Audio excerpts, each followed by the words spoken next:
Hey everybody, so we're going to be talking about deductive reasoning today.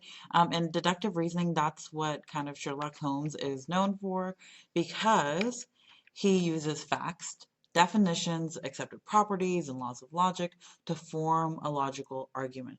Pretty much, he uses what he knows and what he knows to be true to make his next observations and his conclusions and to form his different hypotheses.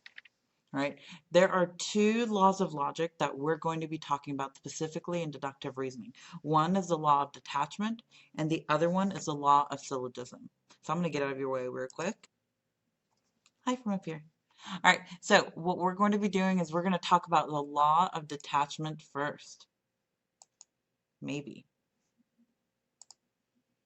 There we go. All right, so the law of detachment says that if the hypothesis of a true conditional statement is true, then the conclusion is also true. That's a lot of words. Let's break it down. The hypothesis of a true conditional statement is true, and then the conclusion is also true. So pretty much, you've been given a conditional statement with P then Q. So your hypothesis leads to your conclusion. They tell you that your hypothesis is true. That means your conclusion is true. So we're going to do some examples where you're going to be given a scenario, and we're just going to write a sentence or a statement in order to make a valid conclusion. So the first one is, if it is raining, then the soccer game will be canceled. Well, it is raining. And you're kind of like, well, okay, that's cool. But let's go back to this. So P then Q, right? And we want us to have this P right here. They've told us that our hypothesis right here is true. And they've given it to us. And because our hypothesis is true, this part, we can say that this, our conclusion, will be also true, which means the soccer game will be canceled. And those of you that are athletes, you know this. All right, so let's try number 2. If I study for my geometry exam, hint, hint, then I will get a good grade. I studied for my geometry exam. So let's look at it. You've got your hypothesis here. And let's see what they gave us. They gave us our hypothesis, which means it's true. Therefore, our conclusion is true, and we write, I will get a good grade. Yay! And I look forward to grading those. All right, so then if the measure of an angle is 90 degrees, then it is a right angle. The measure of angle A is 90 degrees. So we've been given our hypothesis, and we've been told that it's true for angle A. So if that is true for angle A, then that means that angle A is a right angle. Right? And I'm going to get out of your way for this one. Number 4, if two angles are adjacent, then they share a common vertex. Angle 1 and 2 share a common vertex. So let's identify what our hypothesis is of our original conditional statement. Our P is that two angles are adjacent. And then they told us that angle 1 and 2 share a common vertex. That's not the same thing as our hypothesis. That's our conclusion. And because they didn't give us our hypothesis, we can't make a conclusion. We don't know if the original thing is true. So that's it. You would say, I cannot make a conclusion, or conclusion not possible. All right, so that is the law of detachment. Next, we're going to talk about the law of syllogism. And the law of syllogism, I want you to think of a domino effect. All right, so if these following statements are true, P then Q, and Q then R, then the following statement is true, P then R. So if the hypothesis of the first conditional statement is true and leads to the conclusion of Q, and the hypothesis of Q, a second conditional statement, which happens to be our other conclusion, is also true, it leads to a new conclusion of R. Pretty much if A then B and B then C, therefore A then C. Okay, it allows you to state a conclusion from two true conditional statements. when the conclusion of one statement is a hypothesis of the other statement. So that's a lot of words, and you're like, you just threw like letters at me, Miss Samji. Well, let's look at some examples. All right, now these are the main things that you need. If P, then Q. If Q, then R. Pretty much you want the conclusion of your first statement to match the hypothesis of your second statement. If you have those two things, the hypothesis of your first statement also leads to the conclusion of your second statement. So, we're going to go back to soccer for my athletes. If it continues to rain, then the field will get wet. Okay, makes sense, true. If the field is wet, then the soccer game will be canceled. So if we have to look at this, right? Here's our conclusion for our first statement. The field will get wet, meaning that's going to be true. If it continues to rain, the field will get wet. That's a true statement. So that means if the field is wet, then the soccer game will be canceled. Well, because the field will get wet, the soccer game will be canceled. But the field got wet because it continued to rain. And if it continues to rain, then the soccer game will be canceled. And that would be your statement that you can make from the law of syllogism. That's the conclusion that you can draw from it. So let's try another one. If you study hard, you'll pass all of your classes. If you pass all of your classes, then you will graduate from high school. All right, well, let's look at it. Let's look at the conclusion of our first statement. This is our Q, if you're wondering. Okay, so pass all of your classes.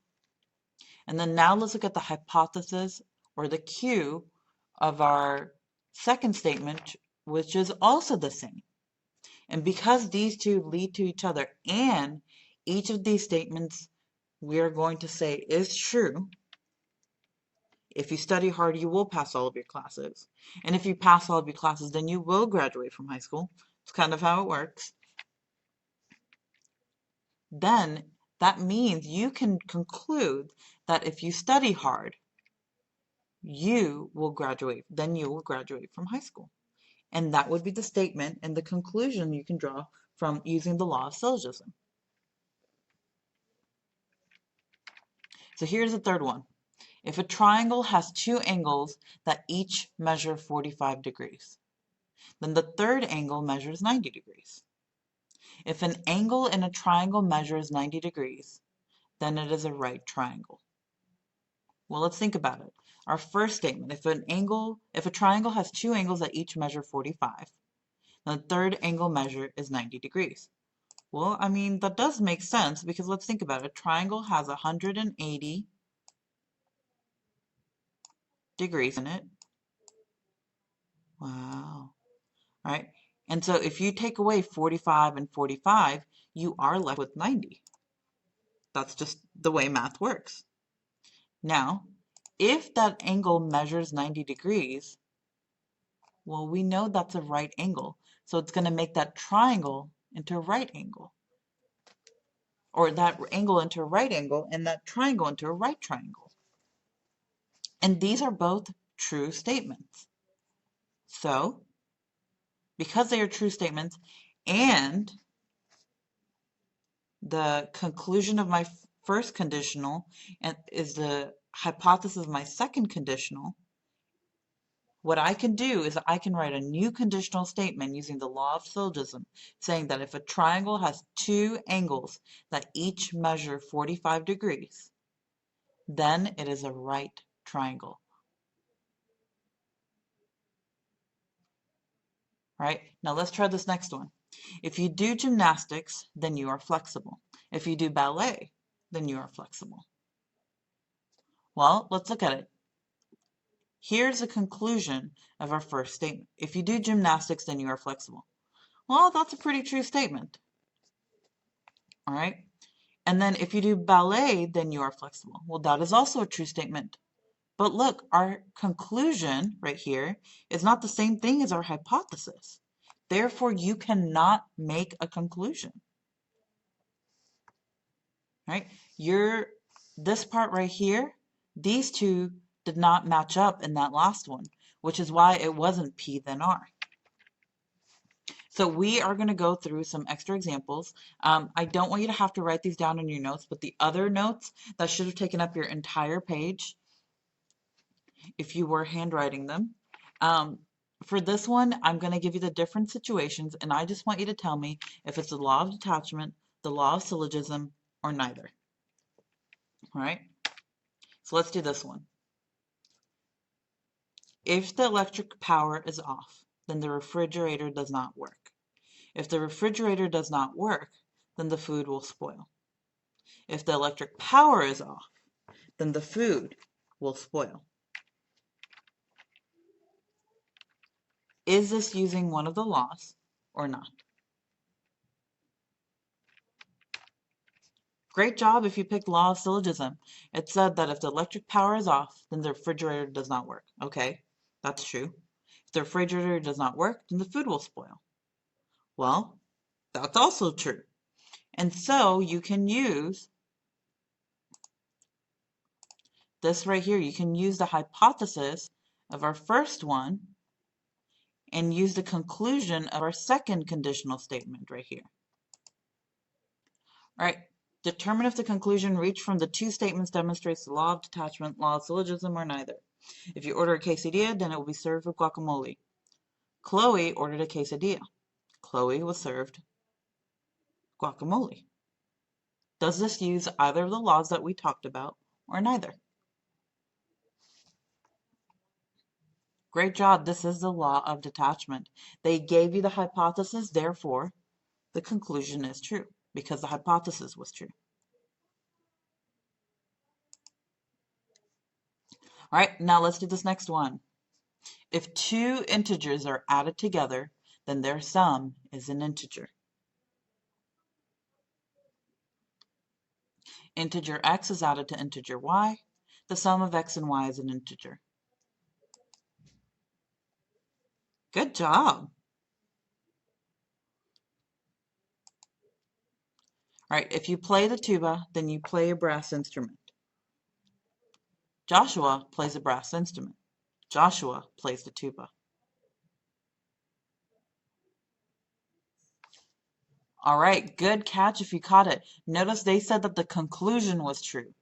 Well, we don't care. We want the hypothesis to be true for us to make the law of detachment right here work. All right, here's your last one. If I miss my bus, then I will be late for school. If I'm late to school, then I will get a detention. If I miss my bus, then I will get a detention. Great job. This is the law of syllogism. All right, thank you again for watching. Good job, guys.